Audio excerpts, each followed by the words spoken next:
Hello, hello. Welcome to the Pure Desire Podcast on YouTube. I am your host, Trevor Windsor. This is a weekly podcast helping you take back your life from the effects of unwanted sexual behavior and betrayal trauma. Sexual brokenness impacts us all, men and women who are stuck in shame and are unsure if healing is actually possible. Church leaders who want to help but don't know where to start. Parents who don't know how to help their kids develop sexual integrity. Wherever you're at, this podcast is for you. Through sharing stories of healing, interviewing addiction and betrayal experts, and normalizing the conversation on sexuality, we offer a clear plan for recovery and healing from the effects of unwanted sexual behavior and betrayal trauma. You have what it takes to break free, heal your relationships, and take back your life. Make sure to like, share, and subscribe to the channel. It helps us so much and really just pushes our message forward. All right, with that, let's get to this week's episode.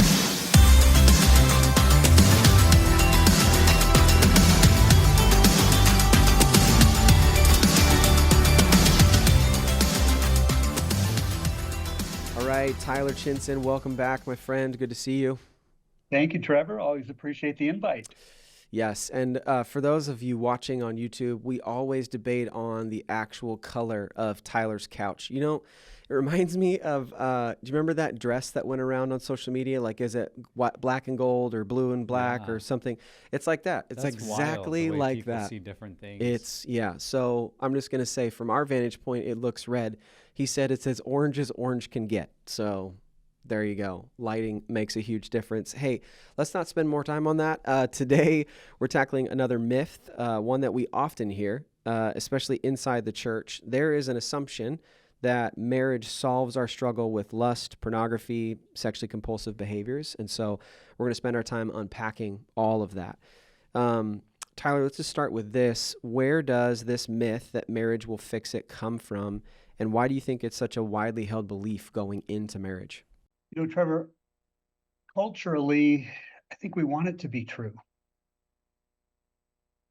You know, we're called into relationship from the very beginning, Adam, Eve. And we often tell our youth, wait for the right person, save yourself for marriage.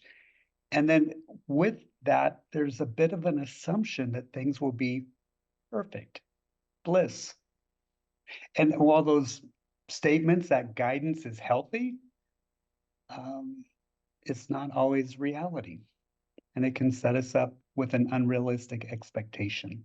That's really funny. I wish I could show our whole audience, but I literally wrote the word bliss on my notes because that's the word that came to mind. It's awesome. Like we look ahead at marriage and we tend to see, and this is human nature, we see like the best of it. Like this is going to be great. I get to live with my best friend, be around him all the time. We can have sex whenever we want. It's just going to be this fun, wonderful, never-ending adventure. And we don't look at the reality that relationships are hard, people are messy, things take work. Not only do I bring the best of myself to the marriage, I bring the worst of myself, and so do they. And when the shadow side of my life interacts with the shadow side of my spouse, is like things get hard in a hurry, and we just have a really hard time thinking about that before marriage. And so we can have this myth of like, man, everything bad in my life is just going to get better. And we certainly don't want people thinking that marriage is bad or you shouldn't get married, because there are wonderful things about marriage. There are great things that happen in us, but a lot of the best things happen because we really put in some hard work, not because everything is just easy and blissful all the time. And so I think that's just the myth, is we feel like, well, man, if I'm in a state of life right now, especially if we've been, as Tyler mentioned, saving ourselves for marriage, wanting to have that be the only person that we're sexually intimate with, it just feels like I'm going from a state of singleness to marriage. Like this is going to be perfect. But we are not able to anticipate all the challenges that come along with living day to day with another human being. Yeah, I think too, going into it, there's an assumption that my struggle with lust, pornography, sexual brokenness solely has to do with sex. And I think that contributes to this myth significantly, that if only I had sexual release or someone that I was able to have sex with more often, and that it be under, God's banner of acceptance, that somehow, all of those things would go away. And I know that was for me, getting into marriage. I thought, oh, surely this is just, I'm not having sex problem, not there's something else going on much deeper. And so I know we'll unpack more of that as we get into the conversation, but I know for me, that is the main reason why I carried this myth going into marriage. Yeah. So let's go a little bit deeper into that, Tyler. What makes this a myth? Why is it a myth? Because doesn't Doesn't marriage make our desire for sex lessen when we're routinely having it with our marriage partner? In a healthy and committed marriage, the desire for intimacy, not necessarily sex, should actually increase. And as a byproduct of that intimate nature of marriage, the physical intimacy may also increase. The likelihood, yeah, it will increase. It's just a whole different paradigm, whole different experience when we're engaged in that committed relationship, intimacy. It's just a different ballgame, if you will.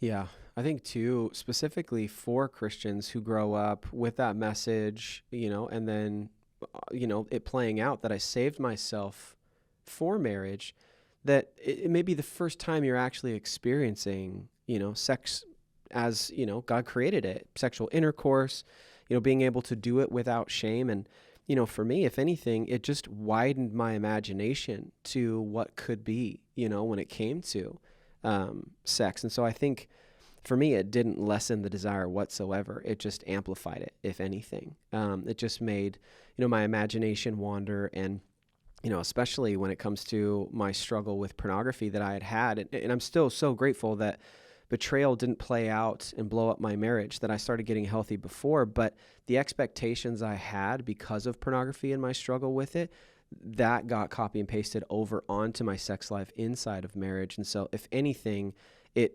actually could have, and I don't want to put this because this isn't something I put on my wife, but I think in some ways it actually perpetuated my addiction to sex, my, addiction to wanting to, have an orgasm and use somebody else's body for my pleasure. And so I think it caused more issues for me than anything. Yeah, well, you think about something we say often at Pure Desire, and I remember I heard it in my first year, that your sexual addiction or your porn addiction has nothing to do with sex. And at first to me that sounded nonsensical. It's like, well, what are you talking about? But then, of course, you learn in the journey that we've been using pornography or acting out sexually to as a way to medicate pain, as a way to escape difficulty and messiness of life, as a way to numb out to things that we don't want to feel. And the reality is that in marriage, and this was my experience, like marriage, the sex becomes hopefully about that physical connection with your spouse. You like each other, you're drawn to each other, you have that freedom for physical intimacy. And that was happening while simultaneously I still had unmet needs for what do I do with my pain? How do I escape these feelings? And it's the pattern I had taught myself for so many years before marriage. And then kind of as you brought up, Trevor, in marriage, you feel pain, you feel frustrations, you feel things that maybe actually you've never quite felt before. And your brain, your body, your heart has learned, oh, the way I deal with these is I escape. And so that pattern doesn't go away because the source of it is still present. And if we're not attentive to this is why I escaped pornography or escaped to acting out sexually, those patterns are still there and can be concurrent with regular sexual intimacy with your spouse, because they're kind of two, I mean, obviously they're connected and related topics, but the purpose for entering into both of them is entirely different. So both can be true. And if we don't address the unmet needs that led us into our addictive behaviors, marriage doesn't just magically make them go away. If I can make the distinction between intimacy and sex, because those are very, very different concepts, very different experiences. In a committed marriage, sex should be intimate. Outside of that committed marriage, say pre-marriage, there's not a lot of intimacy involved. And so to learn intimacy once entering marriage can be extremely challenging. Yeah, that's another myth we should probably tackle at another point too. Intimacy equals sex. Okay, so if marriage doesn't fix the problem of sexual brokenness or addiction, what can this belief of this myth, when someone carries it into their marriage, someone specifically struggling, when it comes to sexual purity, what can this do to them, to their marriage, if they bring it into it? Oftentimes, Trevor, it just increases the level of shame. Like, oh my goodness, here I am, and I'm still carrying this burden with me. And there must be something wrong with me. It also impacts the relational dynamic within that marriage, as an individual carries that burden into marriage.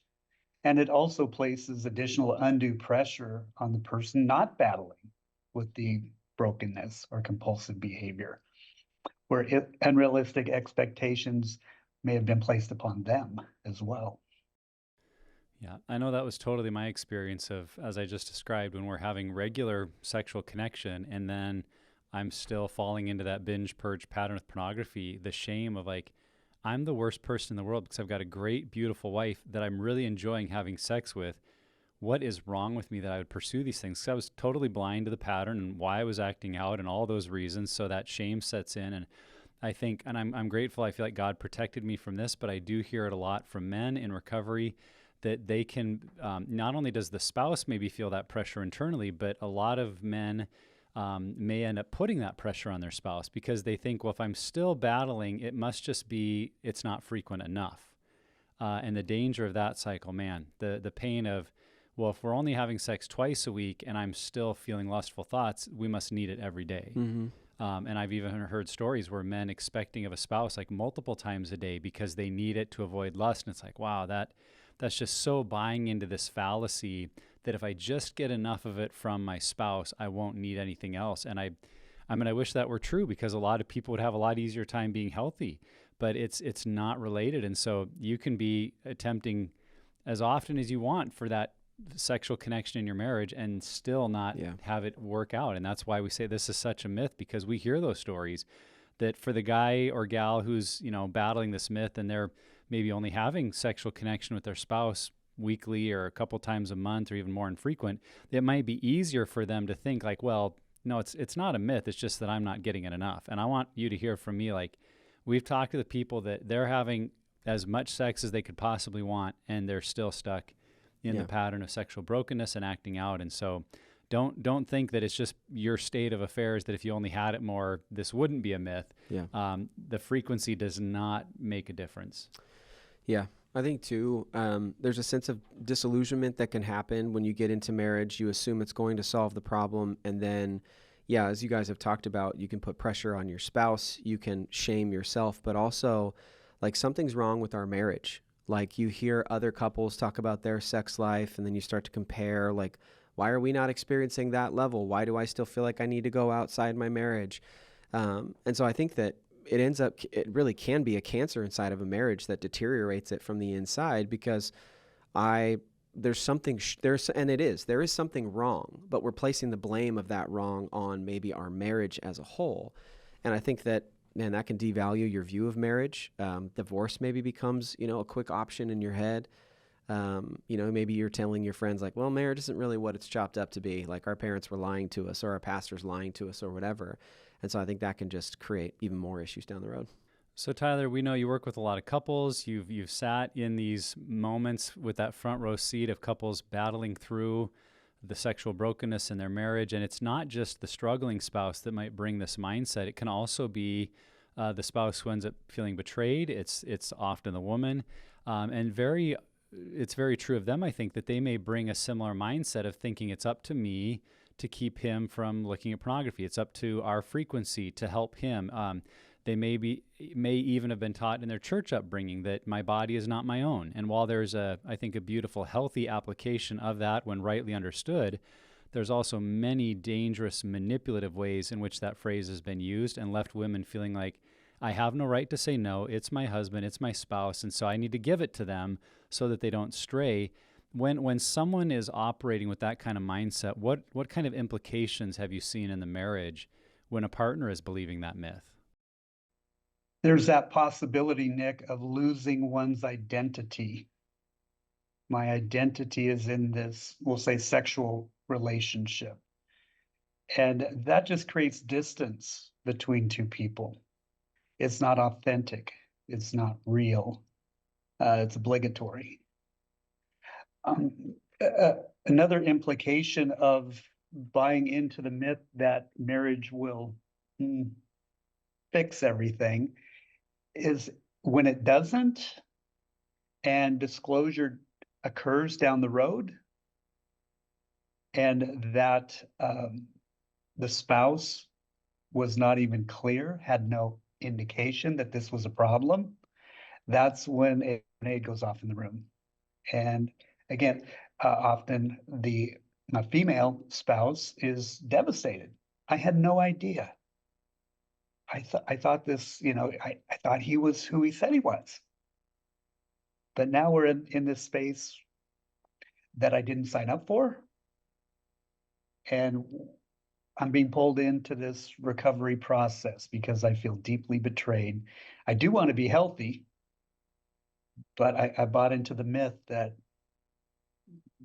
this would fix everything. Yeah. Well, and I didn't even know what needed to be fixed. yeah. And if that spouse is operating under the idea that I need to meet his needs, and then I come to find out that I wasn't meeting his needs and he wasn't even telling me, I could imagine that sense of being duped, being manipulated, and that feeling of taken advantage of. Like, after all I did for you and for our marriage sexually, you still were doing that. Like, I imagine it just really increases the pain. Is that right? Absolutely is right. And again, I've heard over and over again from a betrayed spouse, I didn't sign up for this. I had no idea. I thought I was stepping in with him with a clean slate. And so I joined with him, met him in that space, and now I'm realizing, the truth has come out and it hasn't been truthful. Right. And it is interesting that this myth on both ends, can be so challenging and shaming for both spouses. But another thing too I was thinking about is not only if their belief is that I just need to have more sex with my spouse in order to help because marriage is supposed to fix it, then that actually could be you subjecting yourself to like traumatizing yourself. And, we've talked about this too, how disclosure happens, how, and not that this is like an outright form of sexual abuse, but like there is a point where it's like this pressure that I have to perform sexually for my spouse so that they don't, struggle anymore, act out, or have sex with other people, that like your trauma profile starts to look really scary. I mean, you literally are subjecting yourself to more and more trauma over time. And in the moment, you don't think that's what's happening. But if you were to, I just can tell you right now, if you look at how that person's life, continues, you'll see that come out sideways in a lot of different ways. And so there isn't just shame that happens. There's actual trauma that's being experienced by the betrayed partner. It's significant. Well, I do want to point out that I think healthy sexual connection in a marriage is helpful. It can create resiliency in our life. I think it can create a sense of bondedness and of connection, of coupleship, that it feels like, man, no matter what's happening in my world, the two of us are together. Like, that's helpful. But at the same time, we need to recognize anywhere in my life I start to take responsibility for someone else's actions, we're in a dangerous place. And so as spouses, we need the freedom, you need the freedom to hear, you are not responsible for keeping your spouse pure. You are not responsible for keeping them from making bad choices. That's their responsibility. And don't put that burden on yourself thinking, if I just do X, Y, or Z enough, then they'll never struggle again, because it really opens the door to a whole lot more trauma and pain. And I think then that self-loathing of like, what's wrong with me? Why am I not enough? Because the message is, if I was only enough, they wouldn't struggle. And then they struggle, so I'm left thinking it must be me. And that's just a really destructive mindset that can be healed and we can recover from. But I would also want to say, I think we can keep ourselves free from saying that's not my role. That's not my burden to carry. That needs to stay appropriately with the other person. And the other thought that just came to mind too, that we need to make sure that in marriage, even though we do have a very kind of self-giving model that's given us in Scripture of like, put the other's needs first, look to honor them, and there's a lot of truth to that. I don't think that means we lose our agency. We don't lose the freedom to say no. And I've heard some speakers talk about it to say that if my spouse doesn't have the freedom to say no for whatever reason, then their yes really doesn't mean much. And we go to what Sheila Ray Gregoire has talked about with duty sex, and their heart's not even it. They're just a body that's there for that person's physical needs. And it's like, that's not, I mean, you could call that something, but that's not sex as God designed or created it. That's a totally different thing. And without agency, it's not really sexual connection, because the sexual connection that God designed involves both parties willingly coming with kind of that self-sacrificing attitude. And I can't do that unless I have a choice to do it. So I think if you're engaged in anything in your marriage where you don't feel like you have agency to actually say no or do what you feel is healthy, it's in the long term going to have a destructive impact on your relationship. Yeah. And it just because it's super interesting, if you look at Sheila Ray Gregoire's research that she did, there are physical manifestations of what that trauma of duty sex does to the female body, which can hinder sexual pleasure. And honestly, the actual act of it can become more painful. There's a lot at play there.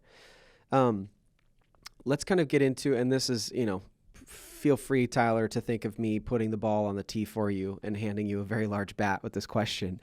But if marriage doesn't solve the problem with lust, with pornography, or sexual brokenness, what's the alternative to getting healthy? What can we do if we get married? Maybe we're having frequent sex with our spouse and still it's not ridding us of this struggle. Yeah, Trevor, thanks for the tee up. Marriage likely won't fully address those issues because we know that addiction is more of a neurological issue. It's a brain problem, if you will, that has been established over the course of a number of years, typically.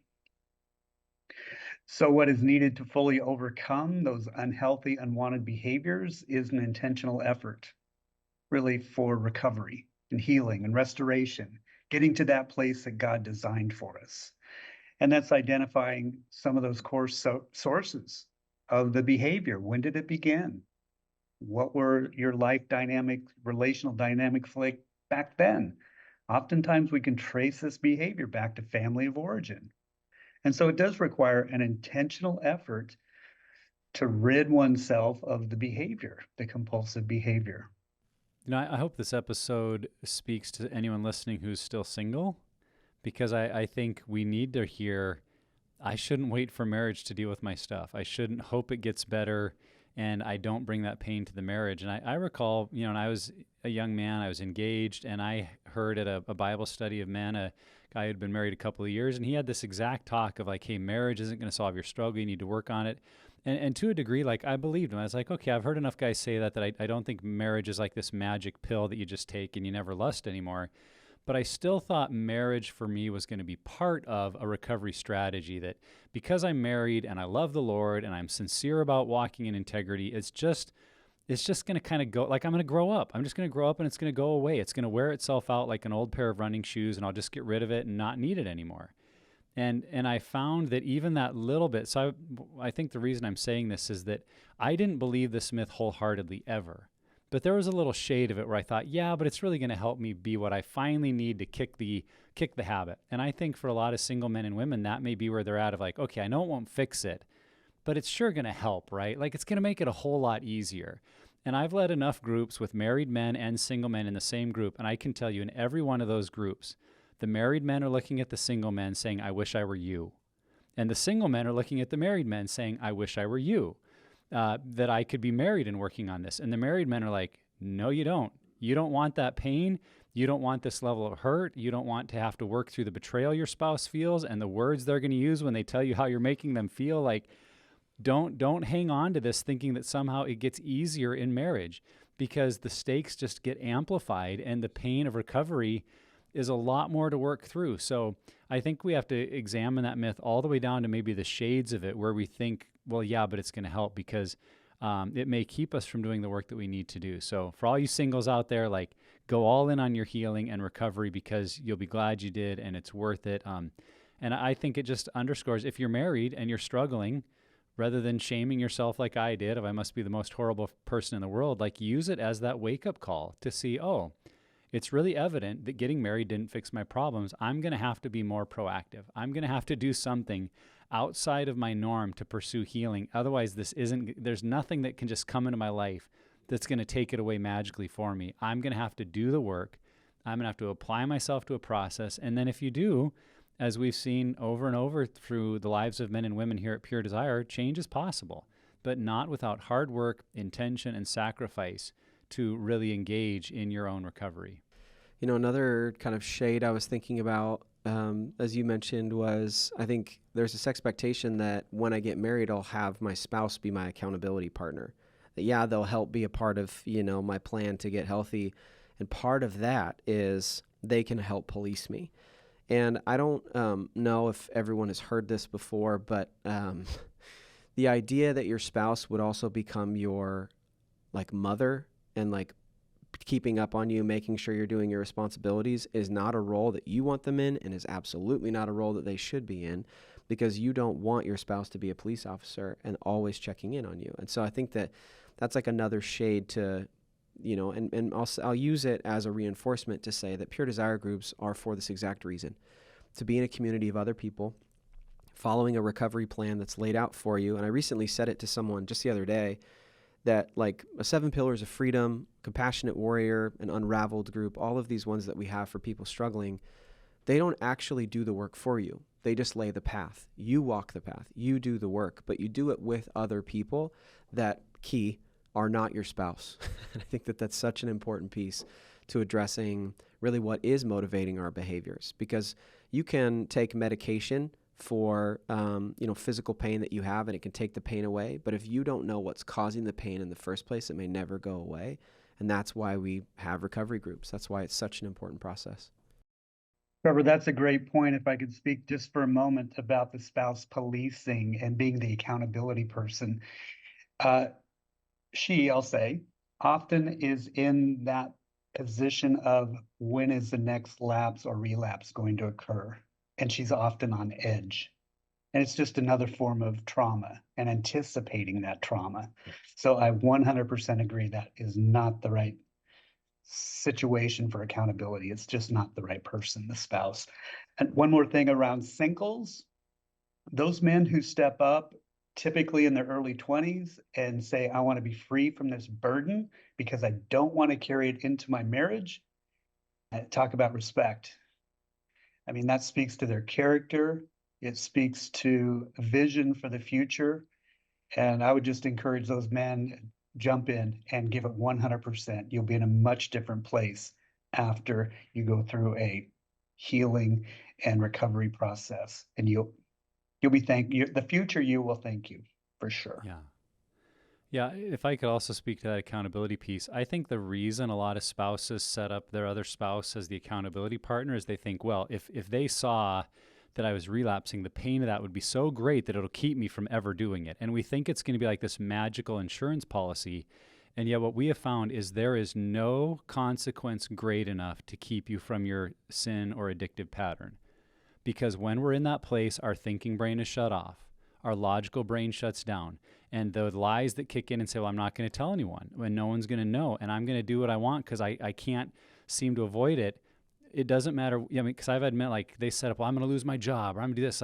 That consequence isn't enough, because A, you'll either find a way around it, or B, you'll still end up acting out and you'll have to face that horrible consequence. And so that's what I think happens in a lot of marriages. They invite the spouse in because they think, boy, that barrier, I'll just never break it. And then they do.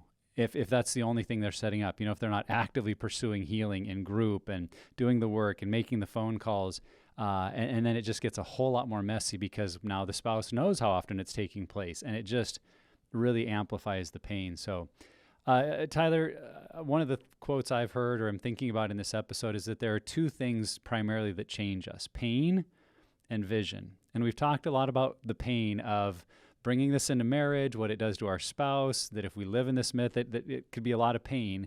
But let's look now at more vision, like a vision of the future. So what can happen in our marriage if we address this and we don't believe that marriage will fix us? We get rid of that myth. What kind of outcomes might we see in our marriage? What does this recovery and healing journey offer us in terms of a better vision of the kind of relationship we could have? Big picture, Nick, it's living out the original design for relationship, for marriage, for sexuality that the Lord created from the beginning. And living out in that space, living life in that space is fulfilling, it's rewarding, there's joy. And so it's living as God intended us to live. And it's a big calling, but it's also living in victory. And that's a good place, unburdened. Yeah, I think what came to mind for me is just you're not using sex as a medication anymore, and you're not using your spouse as a way, to be your recovery plan or keep, you from unwanted behavior. And just these two words came to mind, responding versus reacting. That if you live this reactive, you're talking about, Tyler, a spouse being on edge all the time. When's the next shoe going to drop? Have we had enough sex this month that it's like, he's going to be okay or she's going to be okay?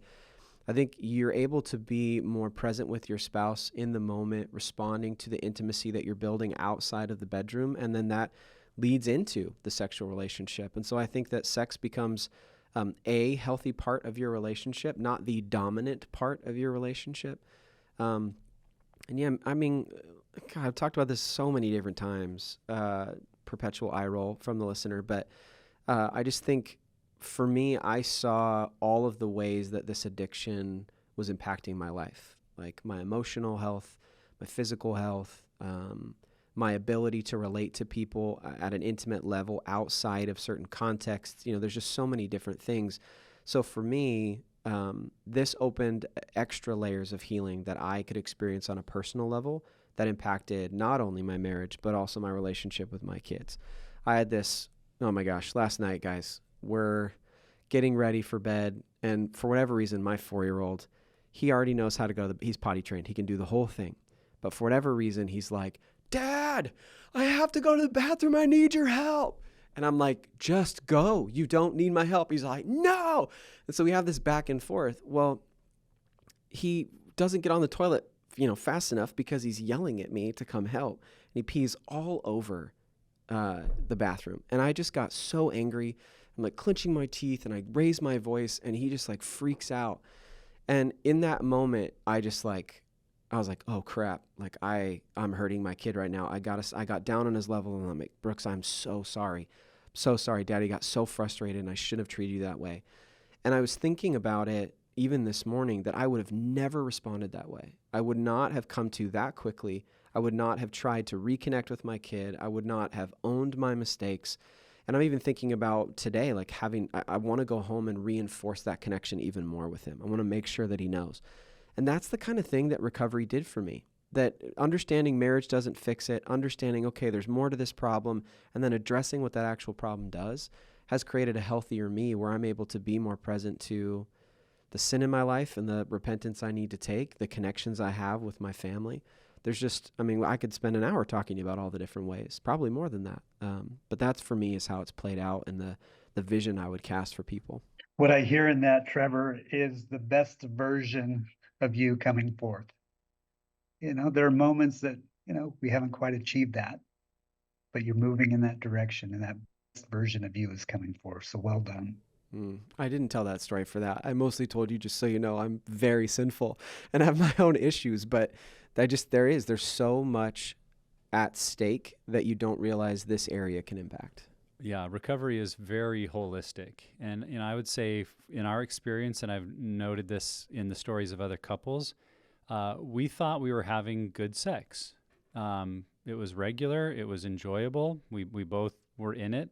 But I think as we look back pre-recovery, it was mostly physical connection, and it was about getting needs met, desires. But in recovery, as we started to really get traction and we were connecting emotionally and spiritually, we were able to connect on the level of our past traumas and how we brought things into the marriage. And my wife was really feeling seen, heard, and valued. There started to be a physical connection that went far deeper, that felt like that holistic, emotional, spiritual, physical connection.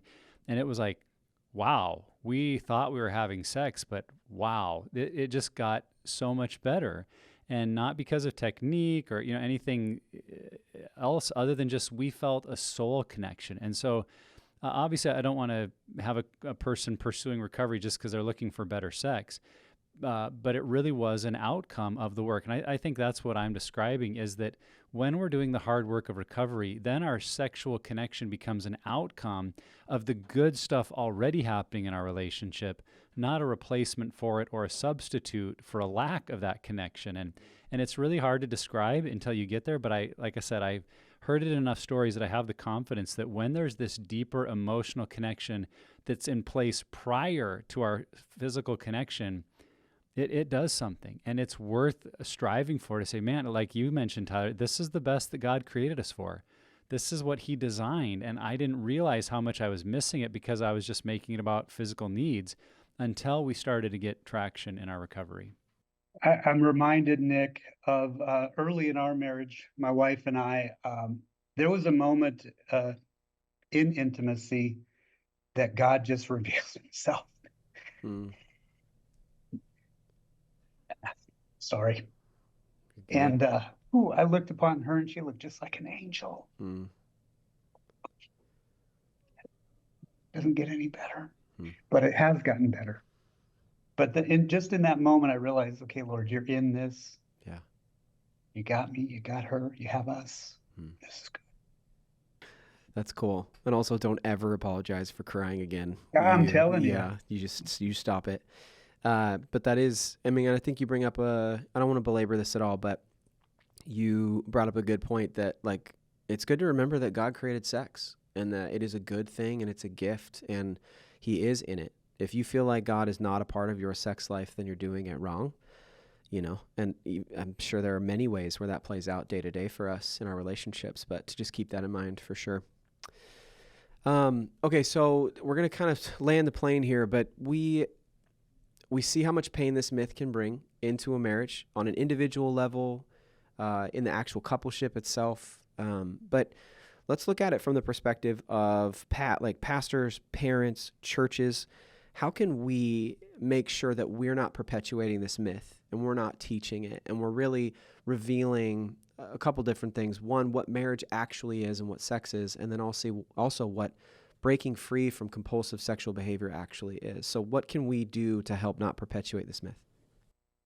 Yeah, Trevor, I think it begins with an open and authentic conversation, and that can be extremely challenging. In the home, it can be challenging, but hopefully that's where it begins at a pretty early age with our youth. And we're talking about God's design for sexuality, because we know as the adversary gets in there, he's taking us off point. So we want to guide our children well and being real with them. And I believe our kids want open and honest communication.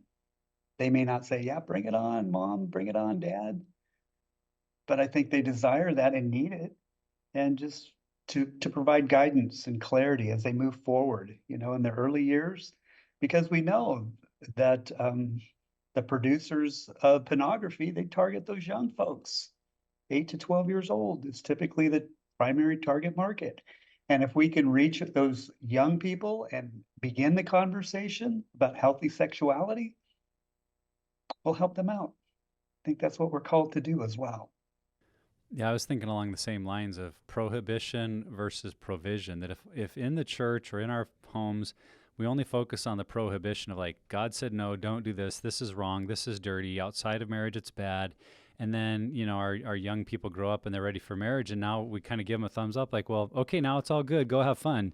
And make an assumption that they're just going to figure it all out when all we've ever told them is no, no, no, don't. And I think a lot of people can then feel inhibited in their sexuality in the marriage because they haven't really been taught the provision of God's goodness and God's plan and how God made our bodies to work. And, you read the Song of Solomon in the Old Testament, and 3,000 years ago, they didn't bat an eye about using pretty graphic description of physical intimacy that I think was intended to help prepare people in that engagement season for physical intimacy in their marriage. And so that there was a provision of God's goodness and God's plan and an understanding of it's not just all going to be easy or get better or your problems don't go away. Like, do we talk through these things, or do we fall into that mindset of thinking, well, my job as a parent or pastor is just to keep people from bad choices and then just expect they'll figure out the good choices on their own. And that's, I think, the way of thinking that perpetuates some of these myths, because no one's really talked through the alternative of how do I stay healthy? How do I discipline my mind? How do I make good choices so that I can enjoy the provision that God has for me in the kind of marriage he created and intended? I just think creating environments of conversation where people know, our children know, I'm someone they can talk to about the good and the bad. And that at the moment of engagement, I don't just step back and then hope they figure it out, because honestly, a lot of those young people then are turning to the internet and advice columns and having to read up on sexual tips from, magazines versus like, well, why can't an educated parent who loves them talk a little bit about some strategies and like, here's what makes for good physical intimacy. I think if that kind of conversation, we saw that as more spiritual, that's part of discipleship, like that would go a long ways to helping people fall into this myth and then get disillusioned or disappointed when their marriage didn't make everything better like they thought it would. So yeah, just creating those environments I think is huge. Totally. I think the only thing I'd add is hot take. Stop putting marriage on a pedestal from a church perspective, that it is like the culmination of becoming a Christian and the peak and the pinnacle and whatever. It's like, think about what Paul said, that like, don't get married. It makes life a little bit simpler. You can maybe be more effective in ministry. Not to diminish at all it's the picture of the relationship of Christ and the church in Scripture. So obviously God values marriage significantly. But I think that in our overemphasis on marriage, it can set single people up to think that it is the solution to many of our problems. And so I think that that's just a practical way, to have single people minded, have that be something that you're mindful of in your communication. I just think not putting it on a pedestal could also be pretty helpful. Guys, from our conversation, and I know from all of our stories, this is absolutely a myth. Marriage does not solve this problem. And we, because of that, have groups and resources and counseling available because that's part of getting healthy in this area. And so I'm thinking that maybe someone shared this, episode with you, you're watching it or you're listening to it, and to just say, like, if that's where you're at, if you've been believing this myth and you are disillusioned with marriage, or maybe you're single and you're like, hold on, I thought this was how it was going to be. Maybe it's time to start your recovery journey, and just recommend you go to our website, puredesire.org, and start that journey today. If you're single, if you're married, you are not going to regret the effort that you put into this process. And please, we ask you to be someone who doesn't perpetuate this myth. Continue to push it forward, because there are generations of people behind us. My 4-year-old Brooks needs to know marriage is not going to solve all of his problems. So, Ty, thanks for your time, man. We always appreciate having you, not just your wisdom, but the clinical expertise that you have too. So appreciate you, man. Thank you, Trevor. Always appreciate the invite, and I know it's a good conversation when I drop the cheers.